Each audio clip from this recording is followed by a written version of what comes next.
Good evening. Good. Welcome to another episode of Dissect. I go by the name of Novelist, And I am Jewel. and welcome to Dissect. I hope everybody's having a blessed week. If you are in Toronto, I hope you're staying warm because it's been a crazy week as far as cold goes. You been keeping warm, Jay? I'm keeping warm, definitely. My heat's on 25 degrees in here. It's nice and toasty. You look like you're ready to leave this place. Yeah, I was saying, I wish I was on like a cruise, cruising to the Caribbean or something, somewhere nice and tropical right now. I- Well, Thinking more thoughts. yeah. Well, we're definitely gonna make it a tropical type show. Good thoughts, warm thoughts, and warm conversations. Mhm. So, yeah, I guess we'll be back in two twos and bring you our next guest on Dissect. We're back in two.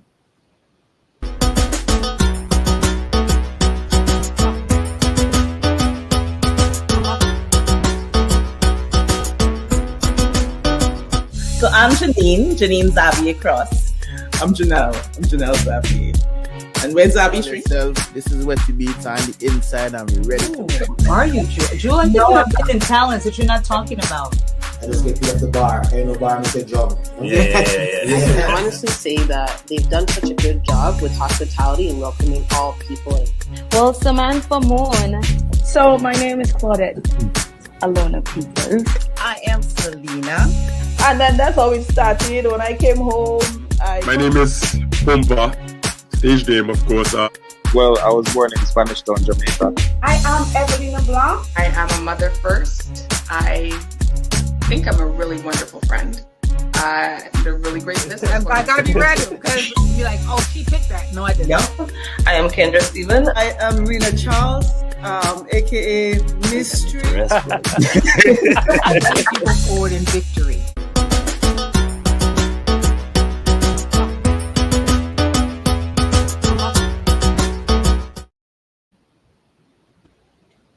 And welcome back to the show. Yes. Okay, I'm gonna leave that in your hands to do. Well, tonight we have, I think I've adopted this word amazing. So I'm going to use the word amazing tonight. Tonight we have an amazing guest. He goes by the name of White Wine, the lumberjack of soca. And you know what? He's going to be blessing our stage tonight, blessing our audience with his presence tonight. And you know what? Without further ado, let's bring to the screen White Wine. Hey, welcome to Dissect. Thank you very much. I appreciate this. This is really cool. It's cool that you guys are also from Toronto. Right. I too am Canadian, and we're dealing with a lot of cold weather and a lot of snow. Then we're gonna make it warm tonight. Hey, Nice and hot. that's what the cups are for, right? Yes. Right. Yeah. So, tell us a little bit about yourself. Well, obviously we know you're in Toronto. So, what was it like growing up in Toronto? How did you get involved in music? Yeah, a little bit about yourself. Yeah, so it's funny because obviously not being of Caribbean descent at all, people are always like, how the heck did you get into this soca music? And I always tell the same story. And Joel could attest this because we used to party back in the day and we know each other through other connections as well, which hopefully we could talk to later. But I always say the Jamaican culture in Toronto is kind of the massive Caribbean culture, especially 10, 20 years ago.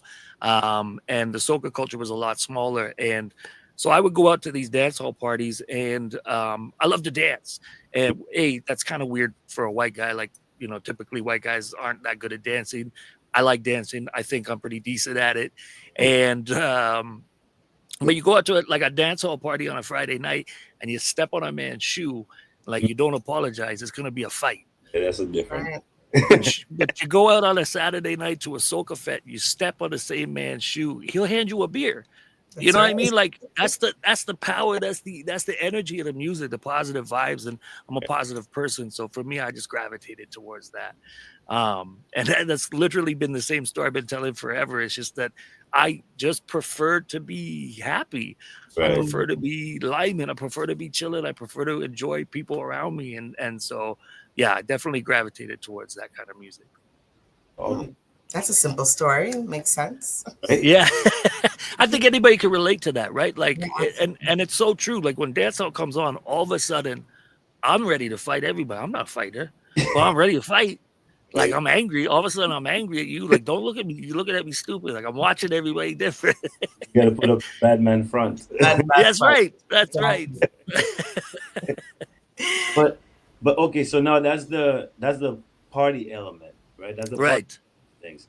But how, as far as the talent goes, where did the music, where did that come from? Do you come from? So yeah, I have a long history of music. I've been doing music, since I was a child. But I kind of grew up in rap music. I grew up a little bit different than most, white kids did in Canada.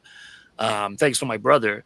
And I grew up on, I don't know if y'all remember jungle music, but like drum and bass, that kind of stuff. And my brother was a fairly big jungle DJ at the time, and I used to be his MC. This is a real throwback. I don't know how long you guys been in Toronto, but I was about 13 years old. I was performing with him at Warehouse, like before it was Warehouse, the government complex. Yeah, right. And I was that little kid, like, all of the massive talking on the mic. And they hated having me there because I was too young to be in the club. But I was just actively involved in the scene with my brother. And I just loved rap music. I was really good at rapping. And I kind of came up under a bunch of local artists. I could do some name dropping. You probably know Shock Blair. Cardinal Official. You probably know IRS, the Scarborough guys, Danny O and all them. So I was coming up as they were coming up, and then kind of fell out of love with that scene because of the same reason why I fell in love with soca. It was too competitive, too negative, too battle mentality for me. And then I was introduced to soca in college through a friend of mine who happened to be Trinidadian, and like it was instant. It was my first fed I went to. I was like, it was euphoric, and so for there, they joked and said you should make. I was still rapping. They said you should try to make a soca song, and I did, and it wasn't great, but it also wasn't bad. Right. And the same year I went down to Trinidad for the first time for Carnival. This had to be 2006. Like I'm dating myself here, but and in Trinidad, the people there were like, it's not bad. Right. You don't mind this. And I was, that's it. They created the monster, and from there, I've just been running. Yeah, you got the approval from the audience, right? From that's the right. audience I got say you're going to be singing to. Yeah, that's right. From Mecca, right? So pretty amazing. Wow. Go ahead, novelist. I know you have another. Of course, I always, I would. So, would you say, like, I always ask this, people who mention that they rap before they got into soca or booyah or any of these other genres. Would you that you knowing how to rap made it that easier for you to be able to write soca music or any other genre of music? I think it's yes and no for me. So it took me a long time to. My son's gonna show up. Okay.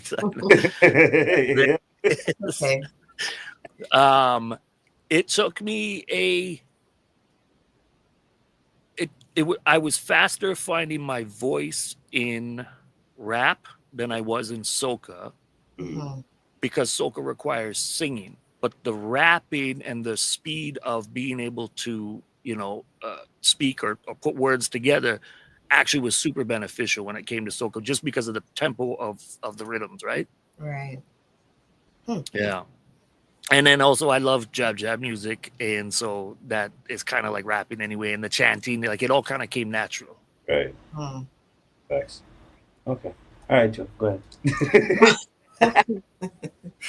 No, I mean you have obviously a wide variety of types of soca music. Like you mentioned, jab, and jab is more like a Grenadian or like a Vincy kind of styling of soca, and then you have like a Trinidadian kind of soca.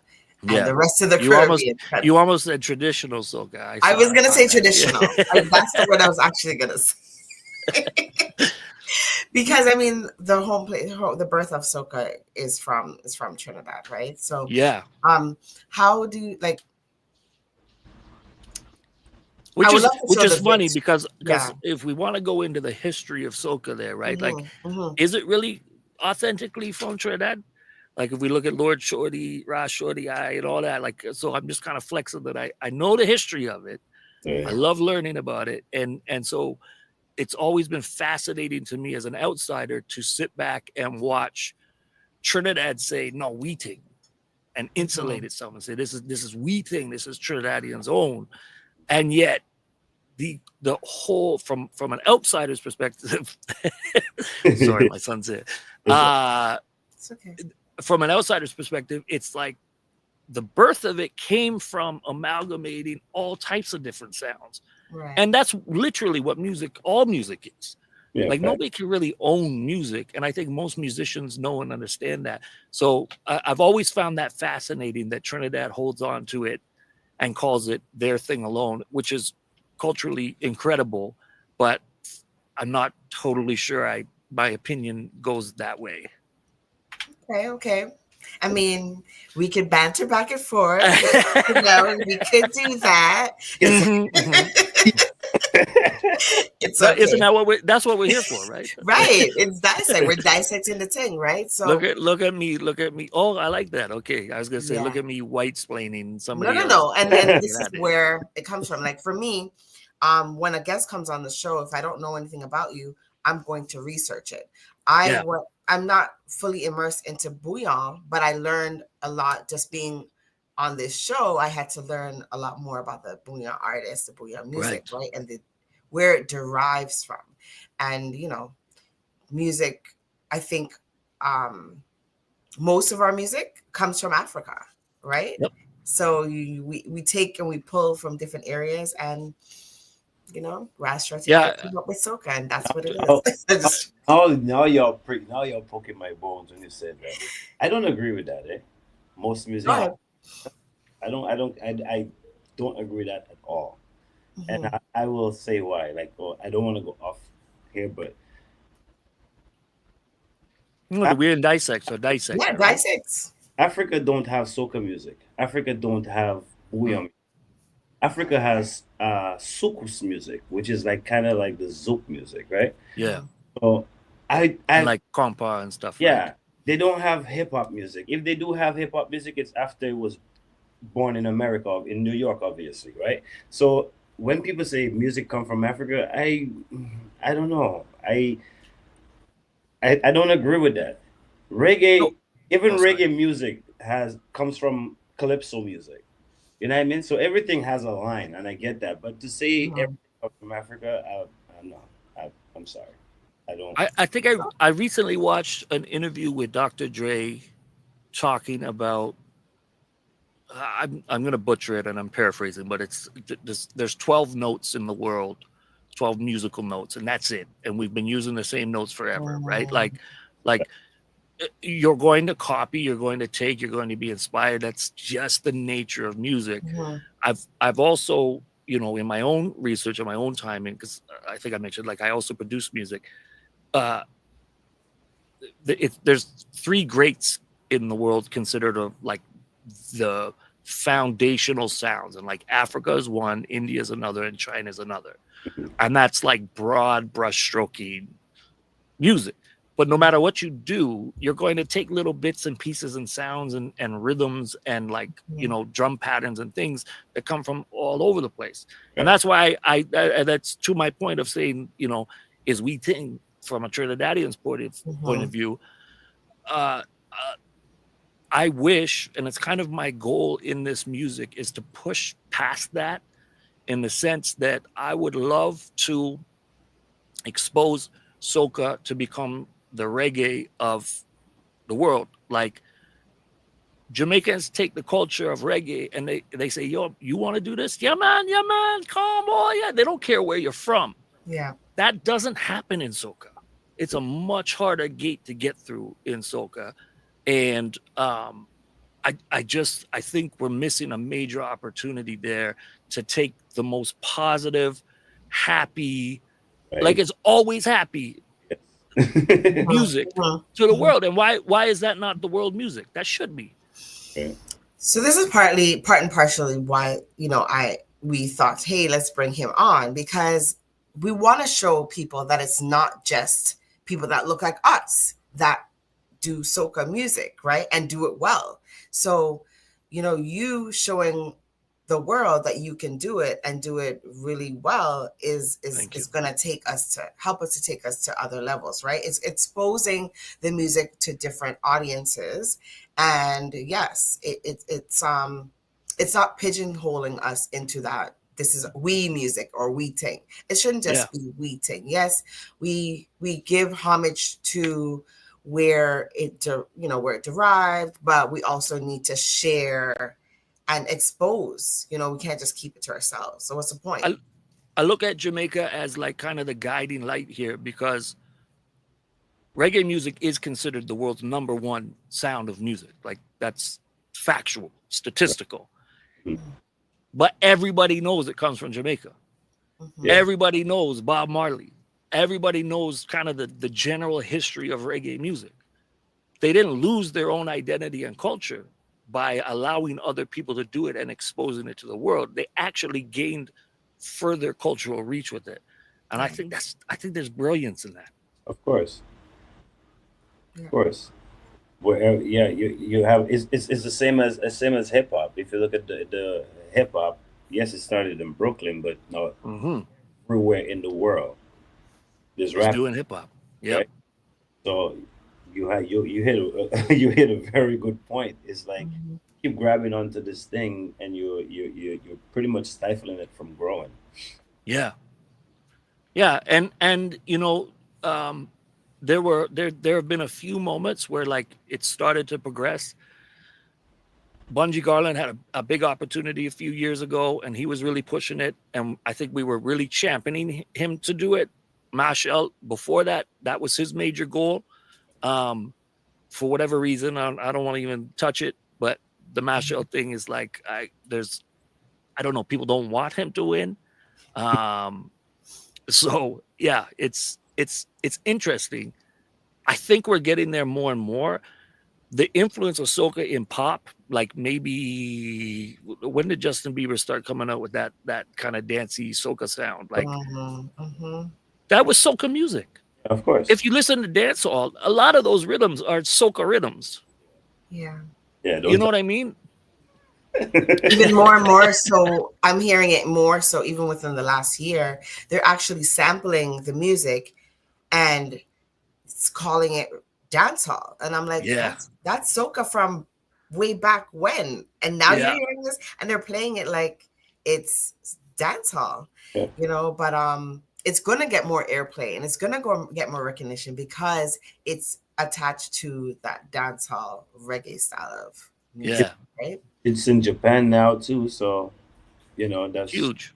Yeah. I mean, I got friends out in Germany. They run a carnival out there. I don't know if you've heard of the Soca Twins. They have been involved longer than I have in the music. They do a whole thing in Berlin. There's a whole carnival. I know there's carnivals all over the UK. There's carnivals kind of anywhere you want to go. There's carnivals in France. It's just about allowing that to be bigger than the and I know this is like a hot take, and I'll probably get myself in trouble. It's dissect. Well, like Toronto has a bad habit of this too. Is you're only hearing the Trinidad music, right? Yeah. And for a long time, that was kind of where it's at. It's growing now, and it's growing. It's awesome. Like you mentioned, Bouillon's having its thing. Dennery segment's coming out hard. Jab, like forced its way into its own genre, subgenre of soca. It's starting to grow, and I love to watch that happen over the years. It's exciting for me. And it's exciting to see it take hold outside of people, outside of the culture, like to people like me who are of no Caribbean descent, right? So knowing that, like, what kind of feedback have you been getting from people? Like, are they like, what is he like? What is he doing? Who does he think he is? Or are they loving it? Like, I'm loving it. So that's fascinating. So that's why. So my full story is, and we kind of spoke briefly about this before we got on here, is that I was doing music 10, 12, 13, 14, 15 years ago, and had a really good run with it. And then had a falling out and stepped away from music for about 10 years. So now I'm coming back. And it's fascinating to me how the world has changed, where we've become more woke in the sense that back then, it was everybody loved me. Like, that was so crazy to see a white guy, Canadian, doing music. Oh my God, like, put him on. I get the blind, I get the gimmick, I get the marketing, like instant. And now people kind of, it's 50-50. It's a 50-50 shot. And so I have to toe the line behind appreciation and appropriation, and I'm very like cognizant of that all the time. I can without a doubt say that I've put way more into the soca culture than I've ever gotten out of it, but I just want to keep going through and showing people, like, I just love this. It's just my passion. Right. I haven't made no money off of this, not enough to have a living. I have a family, all of that. I'm not doing it for that. I just love this culture. I love this music.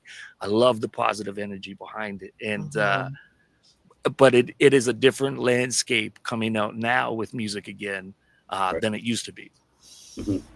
Yeah. Well, where the money thing is concerned, I think you're in the same boat as many other soca artists who are huge international artists. They're not making the money because of the same thing, that pigeonholing, that not exposing themselves to the rest of the world and saying it's ours, it's we thing, right? So once they get out of that mindset, which it seems to be evolving, like you said, but then it's not really. It's slow. It's other Caribbean islands, Dominica, St. Vincent, Barbados, St. Lucia. Those are the ones that are bringing it to a different level, I think, personally. Yeah.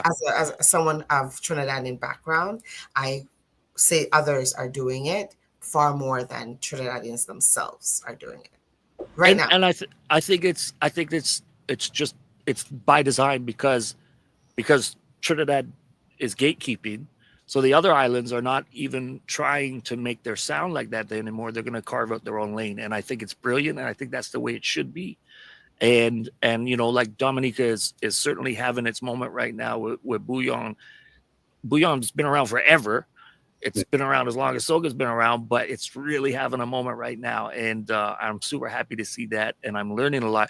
We joke. My one of my business partners, he's also my producer. It's got a fella named Shaq the Berg, at Shaq the Berg Music. In case anybody, he's so deserving, and he's such a quiet, lovely human being. But him and I talk about like emo soca, and it's fascinating because as a Canadian and as a white guy, like our inclination is to like do these sort of sad, sappy songs, and I never thought of that being part of soca. And now all of a sudden, Bouillon's like hitting hard with all of these like really emotional storytelling. You know, I'm loving sitting back and watching it happen. It's so cool to me. Although I have to say, I'm not a fan of the cursing in the soca music. To me, that's like blasphemy. I don't know. I'm with you on that. Yeah. I must be an old man. I must be a dad. But like, that's one of the things I loved about soca was we never cursed in it. We curse off camera and talk the most amount of swear words and stuff, but not on the music. Yeah, we spoke about that last week with the guest that we had on, and you know, it's all about what's trending right now. What's trending, what's popping, you know, what's going to sell. And that is not going to give you as an artist longevity or, you know, something that's going to be sustainable. You know, it's now, it's for the time, it's for the moment, you know. And I do agree with you that the hardcore cursing and But just Nasty business. We're getting a little nasty with it. For real. Yep. But yeah, I was like, leave that for the dance hall. But it's it's not my generation, and that's okay. Yeah, that's It like Joe said, it's a trend. It's what's trending. So it's away for different music, right? Yeah, it's shocking, right? So it's exciting, and that in fact, you could kind of relay that into what's happening with masks and carnival costumes as well. If you notice, people have been complaining it's getting too nudie. Like I'm paying for a piece of string. I'm out on the road straight naked, and so that pendulum swings, right? Yeah. My grandma told me this years ago, rest in peace, but she had told me I've lived long enough to watch the pendulum swing this way, back this way, and come back again. Like everything just trends and comes back again. And it's just one of those pieces of wisdom that always stuck with me. So true. That's interesting. All right. Yeah, soon we'll see the Gina and Diana back on the road, like full costume and everything. Long dress and everything.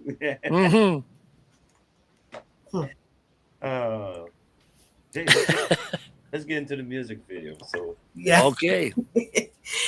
Yes. About white wine and get away from all these genres we're talking about.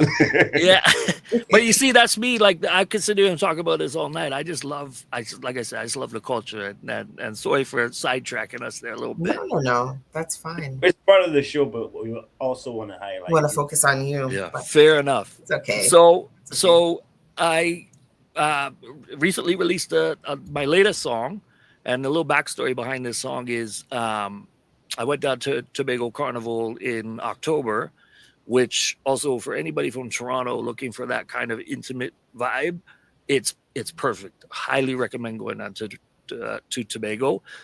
If you've done the big Trinidad Carnival, go to Tobago. It's so sweet. And so I got to perform this song down there, kind of see what the vibe was, and so we ended up releasing it. I know we're late in the Trinidad season, but being Canadian, I'm kind of refusing to follow the path that everybody else is going. And so we shot this video while we were down there. My producer, Shaq DeBerg, he helped me film it, and I edited it myself. And yeah, this was me singing this song up. It's all about teaming up. It's all about, if we rolling together, we stay together, we're gonna live on a higher level. And that was the entire point of the song there. All right, let's see that video. I up, you up, we up, everything is up, everyone is up, all the way is up. Put your hands them up. I living my best life. If I up, you up, we up. Put your hands up and drop, scream it out now. I living my best life. When I up, you up, we up. If you up, come put up a cup. Up. We drinking and leaving up now. Up. Shaq got the ring them up. Yo, up. This one from the team and we up. We move like celebrity, we up. Right up, and the team and they get light up. So we come and get alone. Party hard in our way zone. Hey, no fight up, no fight down thing. Just vibes up and white something. Fill up your cup and misbehave. Turn it right up when we in Vegas. Everything is up, everywhere is up. We up in day to life, no matter the place or time. Everything is up, everyone is up. Say full up from your chest. My friends and them is best. I living my best life. If I up, you up, we up. Put your hands up and drop, scream it out now. I living my best life. When I up, you up, we up. If you up, come put up a cup. Up. We drinking and living up now. Up. Shaq got the ring them up. Yo, up. This one from the team and we up. We move like celebrity, we up. Vibes up, should be paying me like I know. Cause we party right and no vex. If that's your gal, we find next. We don't come for no tie up. Jam on this this one, then we fly up. No numbers means no text. Just wind the man is that. Everything is up. Everywhere is up. We up in day to light. No matter the place or time. Everything is up. Everyone is up. Say full up from your chest. My friends and them is best. All right. All of his tracks are like hype, just hypeness. I really, you know what, I gotta say, and in the chat they were saying, what's my best track? I honestly think that is the culmination of like everything for me. That track hits all the points. And I think that's probably my best track. And I say that in the most insecure, humblest way possible. And that was recorded in Trinidad and Tobago, or was that recorded? No, that's recorded here in my home studio. And it's all produced and mixed and mastered by Shaq the Berg out of Trinidad. Yeah. And that's what gives it that authentic sound. Like my own production over the years is not an authentic Trini sound. In fact, I've worked with a lot of Grenadian artists more so than I have with Trini artists. I really love the jab sound, and I can do that easily as a producer, but I can't produce myself in the sound that I think I sound best on. Okay. Makes sense. Yeah. Yeah. And so we teamed up, and that was why I had to shout him out on the track. We say up. Yeah. For sure. Shaq got the We rhythm needed up. some ladies in the video, man, to give it a little. It's true. Next time. Yeah. But see, Jules, that requires me getting out of the house more often. See, that's my problem. I'm an insular kind of person. So, who was I talking to? I was talking to my mom today, and we were just discussing like artists, and she was referring to I can't remember her name right now. But I said most of the guests that we interview that are in the music industry or that are artists, like performing artists, they're very introverted. Yeah. They're introverted socialites. Yeah, we're like extroverts out in the world, very social people, but just have to recharge alone. Interesting. Yeah, I could relate to that 100%, and I think it's one of my downfalls. In fact, I recently put up the TikTok saying I don't know how to like break into the scene. I don't know how to make this work. I think I have a jewel of a song. I think it's a great song. I think everybody could vibe to it. I think it's up there. Like if you go and you play a professional level song, not that I'm not a professional, but like you play an established artist song, it's up there. The vibes is there. You could play that in a set and people would still be dancing in a club or in a fete. Yeah. But I don't know how to break through and make that a thing. I just don't know the game. But I rely on people like you to like get me these interviews to come out and talk to people and do that thing, right? Like this is all beneficial. Is there really like a recipe though? I mean, like everybody has a different story, and like everybody's got their own journey with it, right? The internet is so it's like you can do so much with it. Yeah, like I don't know if there's really a recipe. I'm just saying, I don't know, find DJs and send them out.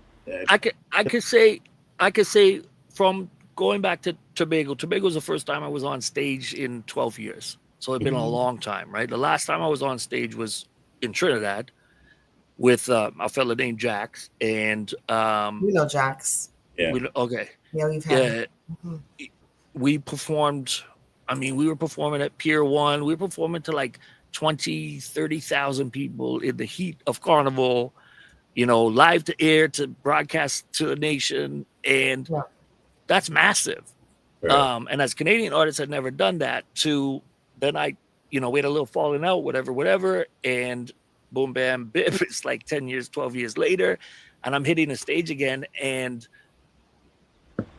realizing like, this is what you have to do to make it. Like social media is great for getting the message out, but you got to go and touch the people. And that's the recipe. You said, what's the recipe? The recipe is getting out and actually talking to them. And collaboration. Someone says collaboration. Yeah, doing collabs. Have you thought? Is there anyone that you would like to do collaboration with? So we work very closely with Oscar B, and I don't know if you remember him from Byron Lee and the Dragonaires age time, but Oscar B, he's still out and about, and you see him in the video as well. That's what we were rolling with all across Tobago. Tobago is his home, so he was gracious enough to take me under his wing and get us out there. And we were working with Iowa. We ended up on the radio there, Streets 91.9, and yeah, I'm always open to collaboration. It's just about finding the right time and finding the right sound. So, as you know, like I'm still involved in the industry, even though I haven't been doing a ton of music outwardly. I've been doing a lot of things behind the scene. Problem Child is probably my closest artist friend, who I work with kind of regularly. We've got a bunch of songs out together. But a lot of Grenadian artists. Like I produced for Killa, produced for Ludi Sparks Electrify, Brother B. I'm missing names. Nati and Thunder, like a lot of people, because I used to have a studio in Toronto and people would come through regularly. So I agree, collaboration is a way to get in, but an artist isn't going to put their reputation on it until you're at their level, right? So it's a give and take. If you don't have a name to help them, then them helping you could be detrimental to their own career. And so I always just looked at it like, if the people aren't taking in my music, then it's just not where it needs to be yet. It's not good enough yet. I never took offense to it. It just got to keep working at it. May not even, but that it's not good enough yet. I think it's not coming upon the right person yet. Like through what we do a lot of networking. We communicate with people. We have like a plethora of people that we've interviewed and that we have lined up and that we have ties to, but it's all about networking. And I guess my question is to you, like, do you have a management team, or are you your management team? Yeah, for me, it's a bit of both. We have, like I said, Shaq, who's our producer, and then myself, and we have another person who prefers to remain anonymous, but she's part of Roadway Records. She's also based out of Trinidad. And essentially, for me, if we're talking about the recipe itself, that's the one thing that I'm missing is a direct manager, because it's hard to be your own manager. And nobody wants to take on that role from like a kind of a full-time perspective of doing the work that's required, especially now, like you move into carnival season, you need to make that happen. In fact, there's a fella in the video who was my manager. His name's Kerry Quash, one of the dreads there in the video, who was Jackson Mai's manager. And we reconnected in Tobago, and hopefully things will start to move from there. But yeah, I think that actually could make the difference. I've always said this to people, is like, you could tell anybody how good you are on your own. They're never going to take it in until they hear somebody else from the outside saying it. It's just the way the industry works, right? Yeah, for sure. So you say, Julie, you want to be my manager? Lord. There we have an inside joke, and I'm trying to keep a straight face when I talk about this every time. How many times are you going to get that question? Yeah, you know what? It's funny because I never ever envisioned myself. Anyways, it's not about me; it's about you. So, we'll talk. Yeah. So what about like Toronto? Like, okay, so you're here, you're putting out music. You can't just be putting out music and not performing in Toronto. See, that's my problem. Because I used to also MC and party promote, right? And because I kind of stepped away, it hurt my reputation in a sense. I think if we're talking about the kind of management thing, I would never burn a bridge. I don't think that I've never burned a bridge with anybody. Yeah. But also, when you're inconsistent, this game requires consistency. And I was inconsistent at the time and kind of stepped away. So I've got to rebuild from the bottom those connections. I don't think it would be all that hard to get back onto the stage here. I just haven't pressed it because I've experienced it, and I know that until you get outside, like Toronto is, I hate to say this, Toronto is the city of hate. It's the city of hate. we hate on everything. You really have to prove yourself. And so the only way to prove yourself in Toronto is to go outside Toronto, get approved, and come back. Like, but that's how the soca artists feel in Trinidad. They're not respected. 100%. So come back too. So I just produced a song for Turner, and we just put that out, and he's saying the same thing. He's like, I need to get out because nobody here is giving me the love, and blah blah blah blah blah. His journey is his own journey. There's a lot of politics behind why. We've had him on our show too, and we understand, the politics of the soca mafia. Yeah. So yeah. But yeah, you know what? And I want to say this in case there's any young artists coming up, because I've been saying this for a long time, especially when I had my studio and stuff. I don't necessarily agree with this soca mafia thing. I always say to young artists or any artist really, if you're not getting through, it's because it's not what they need right now, and it's up to you to find a new way through. Like, it's up to you to find that path. It's up to you to hustle and make it through. Does that make sense? And I say that to say I don't personally think I'm hustling myself hard enough to find my own path. I really got to get focused. It's like you said a second ago, it's just being consistent. Consistency. Yeah. And so for my business partner there, Shaq, and I, we actually started this about 2 years ago.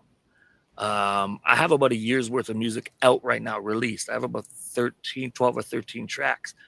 I'm saying that to say that you guys haven't even heard them because I'm not being consistent enough. It's on me. I take accountability and responsibility for my own path in music, right?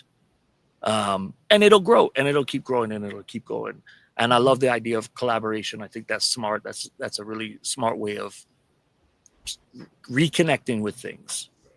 I know some artists in Toronto that could collab and get out there. You know, some other people that need to also get out there. See, that's great, Jewel. And this way. Novelist, you do music too? Is an artist. Yeah. Hey, look, I produce. You guys are in the same. I'm the captain. I'm the captain, and we're all sitting in the same ship. We'll definitely talk after. I love that. All this. So anyway. No, that's fantastic, and that's networking, right? Like I built a whole career on that. But like I said, I stepped away for 10 years, so of course, people are gonna look at me like, like, prove yourself again. But there's people that don't know you at the same time. They're like, who is this guy, right? Like, you're fresh and new. You know what?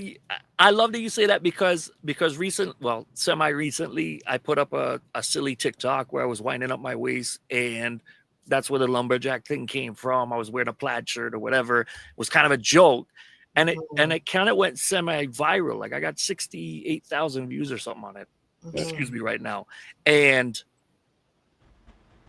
like, half the people are like, oh, look at this guy, where are you from? Like, no way, da da da da da. And then some other people are like, nah, y'all don't even know. Like, he's been in, like, this guy's old in the industry. Like, he's been around. You don't even know that is the party promoter. He threw the parties. Right. Yeah. It's been fascinating to see the divide, right? Do another video. I got to. That's what people get talking. Next thing you know, they're looking at the music video that Yeah, and hey, thank you, because I don't think that we teed this up properly. This was the world release of that video. Nobody else has seen that yet. Oh. Yeah. Dude, hey, totally let's do it again. You know what? And we're just going to say, as Dissect hosts, it's not the first time that people have released their music on our show. And we kind of fall into the same thing. People don't want to take a chance on us because they don't know us, but we we've been the people to release people's albums, you know. That's crazy. I love that. We could sit here and toot our horns too. Yeah. And you've been consistent, right? You know, full disclosure, I checked the YouTube before I got on here. I was looking through everything. Like, yeah, you guys are doing it. And we appreciate that you did your homework because you know, there are people that don't believe that when we say, oh, we've had this artist, and they're like, but we've never heard of you. But people have been on our show. Yeah. Big names have been on our show. And you know what? They appreciate us, and they're humble. They're humble beings. And we can just have dialogue with them and dissect the thing with them. So you know what?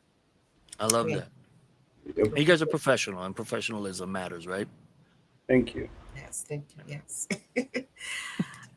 Novelist, I know your wheels are turning, and you need to. My wheels are always turning. Your wheels are turning. Plus, I love this engagement that we're having. It's not to say it's different, but it wasn't what I was expecting, because I was expecting to really just talk about you.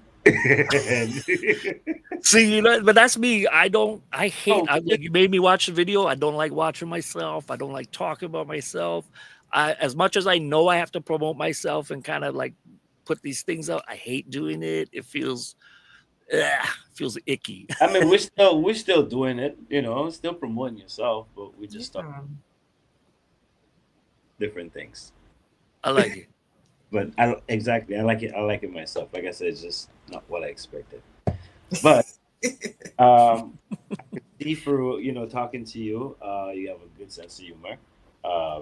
You know exactly what you're trying to do and where you're trying to get to. So the game that we're gonna play is gonna pull out, I guess, more of your personality, I would say. Okay. Should I be scared? I should be scared. Nothing embarrassing, nothing. Unless you want it to be embarrassing, it falls in your court.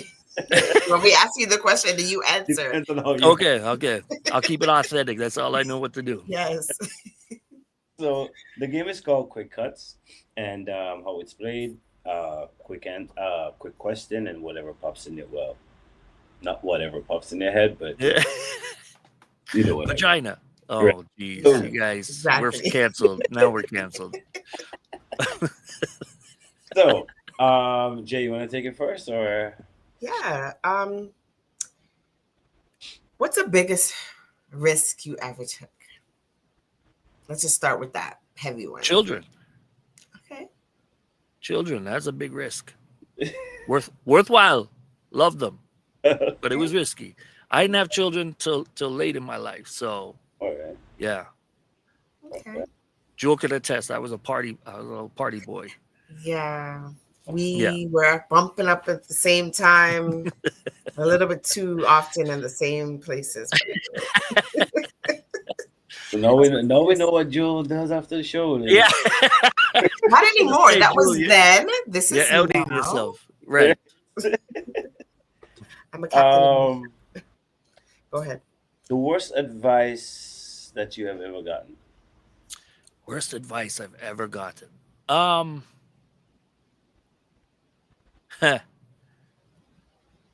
So this takes us back to kind of the start of the interview was kind of stop rapping or stop doing music.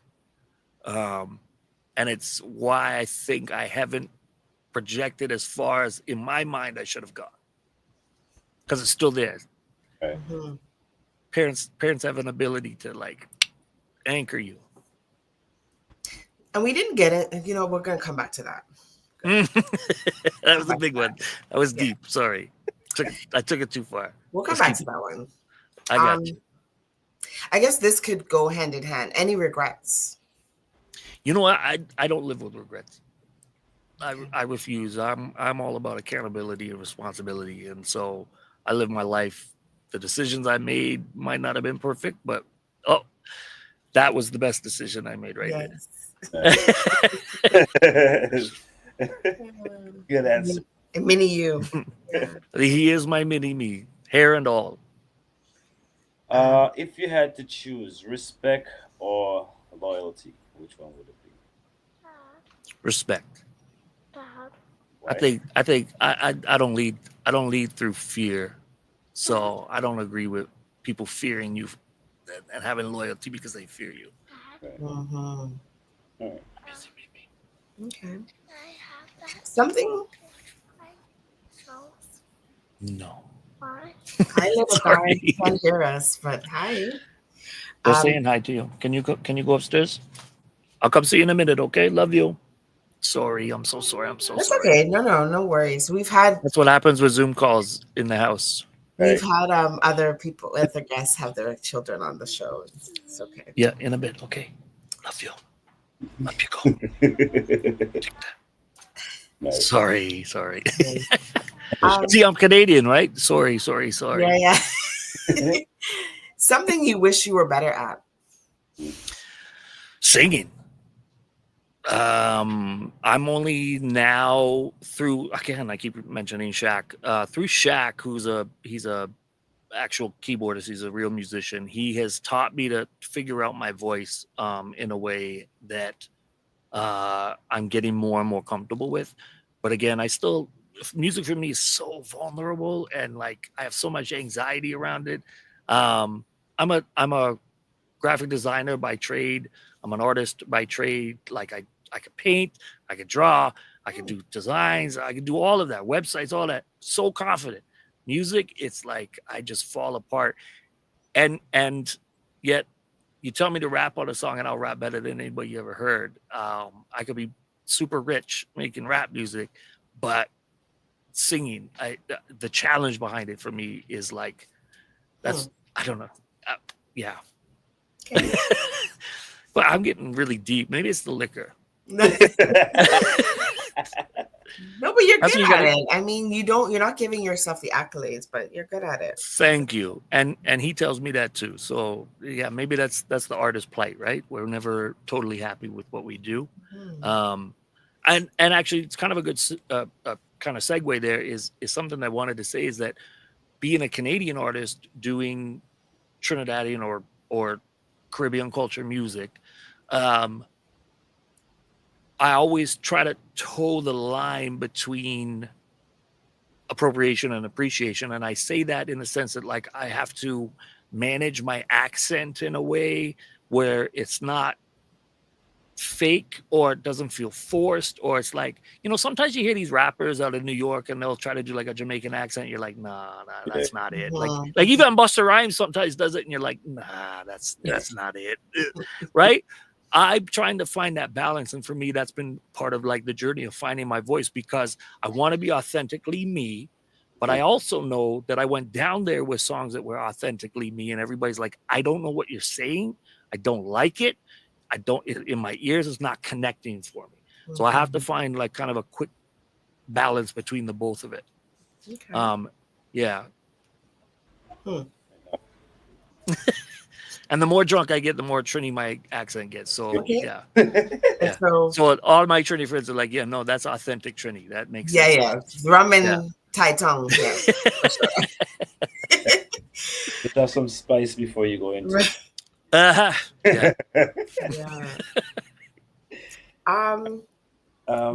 One more. Yeah. The question. Uh-oh. What's something that has made you laugh the hardest, or something that you experienced that's made you laugh the hardest? Oh, interesting. I'm gonna kind of change my answer and make it not about me. But my mom, she had this moment years ago when we were kids that we call it the mouse cheese moment.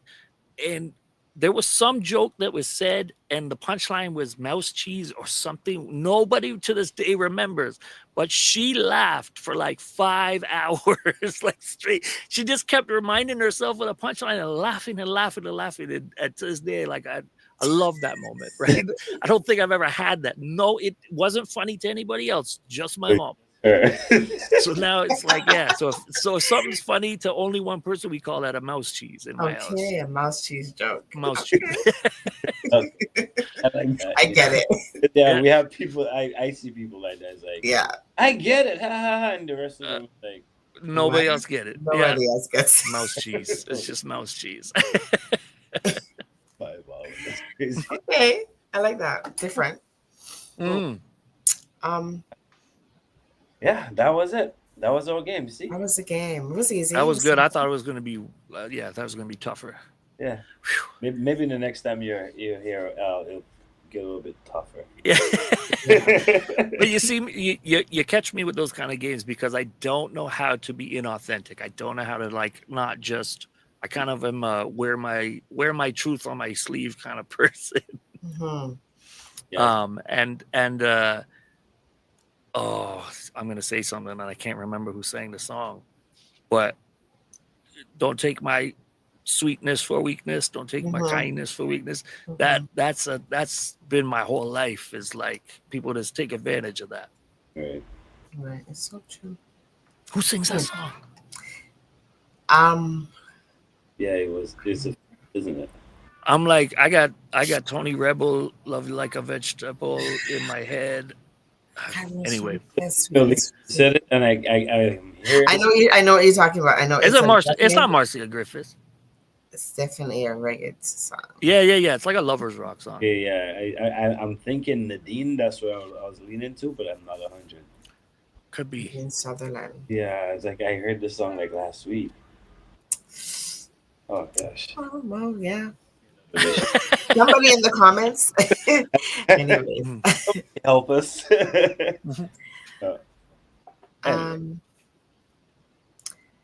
So just before we go, he mentioned something. I just want it might be too deep. It might take us down a rabbit hole right now, but you mentioned your family. Yeah.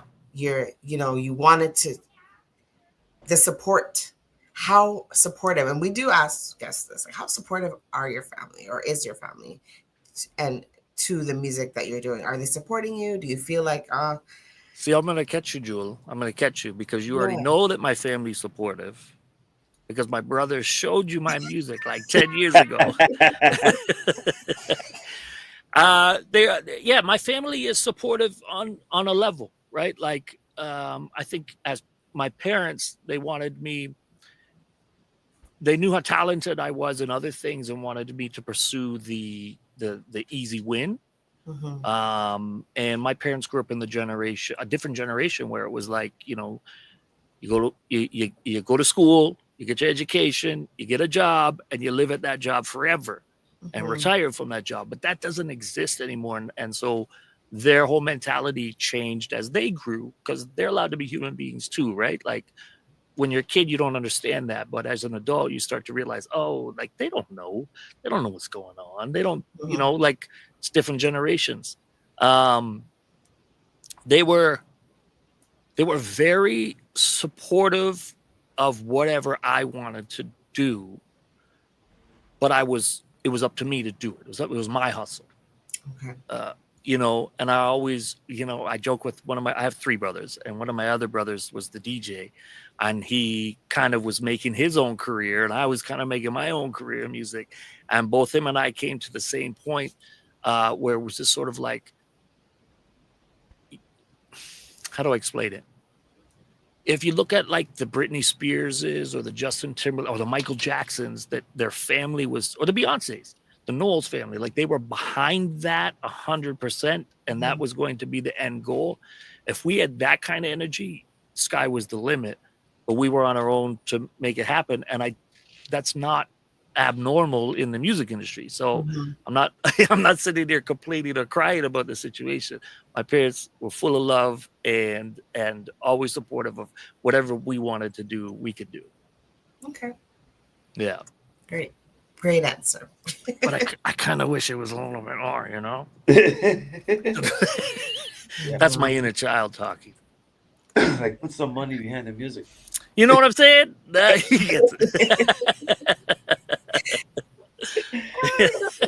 It'll come. Right. Everything in its own time, and everything That's right. Everybody's on their own journey, and you see that as you get older and you start to recognize that a little bit more. Well, he's calling you. Oh, you can hear him. Oh yeah. Oh no, I'm so sorry. It's all good. One more question before we let you out. What's next? We got the new music. What's next? Oh, that's a great question. I was hoping to go down to Trinidad this year. It doesn't look like that's in the books financially. That's an issue.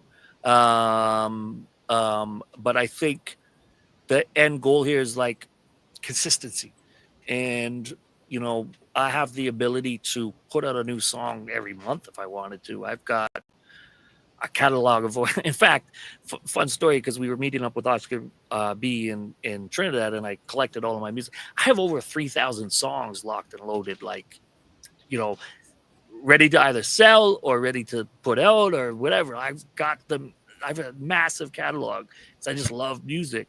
So it's just a matter of focusing and selecting the ones that make sense, and then pushing them out.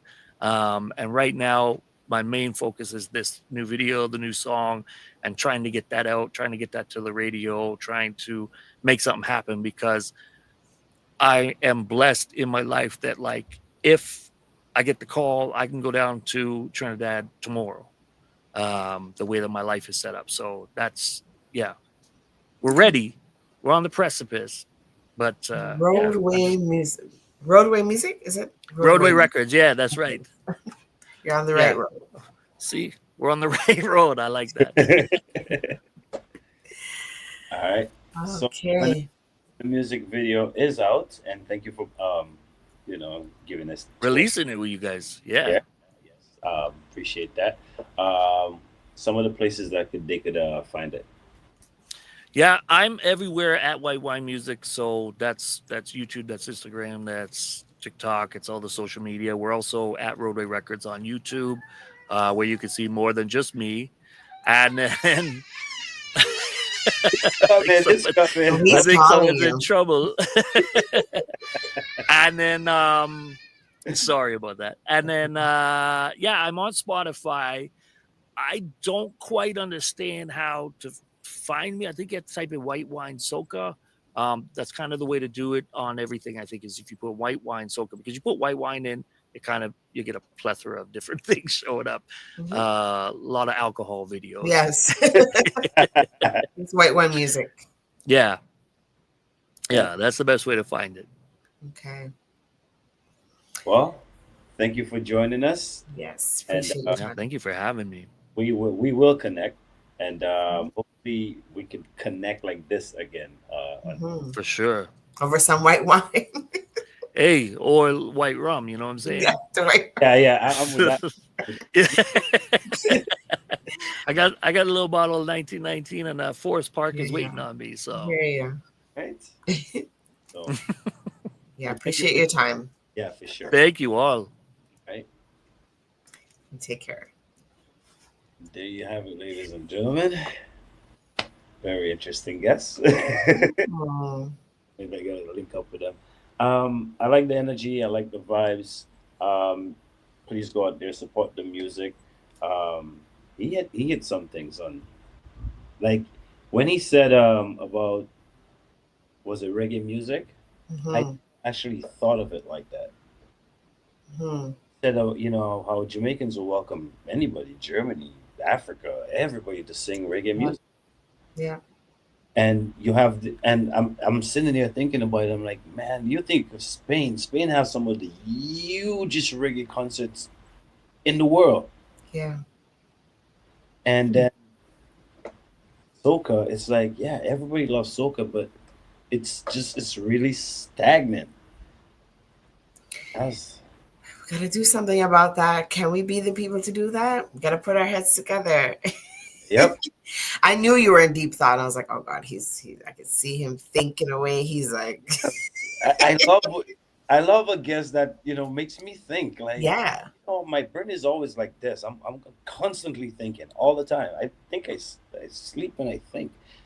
I used to get up in my sleep and write music, so my brain is just. So when I hear people say things that it just I like it. I love it.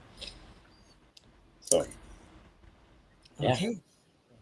We'll talk off air about some other things. There's somebody else I have in mind. But anyways, next week. Next week. Who do we have next week on Dissect? Sister Selena. I miss Selena, she's like family now. She's been on our show this is going to be her 3rd season. Yeah. She wasn't here last season. So that's true. That's true. We had her on twice before, though. But I'm always bugging Selena. So we're probably going to be, I'm probably going to be bugging on the show next week. But yeah, nice. All right. So we will see you guys next week. Right back here, 7 p.m. Dissect TV, TDN TV, wherever it is that you're looking or watching from. Please go ahead and subscribe to the channel and tell a friend, tell a family member where to find us. All right. Yes. And don't forget to go on to GoFundMe for Dale. Check it out. Send some funds if you have it. If you don't, share it with a friend that may have some funds. All right. So you guys have a blessed weekend and blessed rest of the week. And we'll see you guys next week Saturday. Deuces. Peace.